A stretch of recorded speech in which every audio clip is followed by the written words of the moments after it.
আপনারা কারা কারা একা একা যখন নামাজ পড়েন, নফল হোক সুন্নত হোক বা ফরজ হোক, যখন নামাজ পড়েন প্রায় রাকাতে সূরা কুল হুয়াল্লাহ পড়েন কারা কারা? একটু হাত তোলেন তো।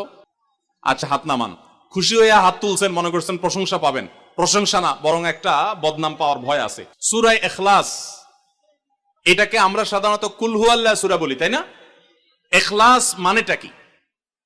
আমরা যেহেতু এই সূরাগুলো নামাজের মধ্যে সবচেয়ে বেশি পাঠ করি, ঠিক না বেঠিক?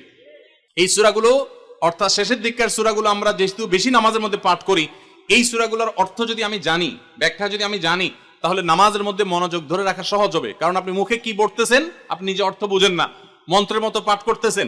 যদিও না বুঝে পড়লেও আপনি সওয়াব পাবেন, কিন্তু না বুঝে পড়লে তো আর এই কোরআনে আল্লাহ কি বলেছে এটা আপনি জানতে পারবেন না। না জানলে সে অনুযায়ী আপনি আমলও করতে পারবেন না। এই জন্য আমাদেরকে বুঝতে হবে। এই জন্য সূরা ইখলাস সম্পর্কে আমরা জানি। ইখলাস এই সূরার নাম, সূরার নাম হলো সূরাতুল ইখলাস বা ইখলাসের সূরা।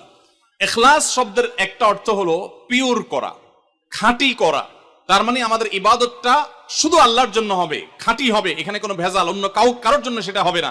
আমাদের দোয়াগুলো সব শুধু আল্লাহর জন্য হবে, খাঁটি এবং ফ্রেশ ভাবে আল্লাহর জন্য নিবেদন করবো, সাথে আর কারোর সেখানে শরীক করব না।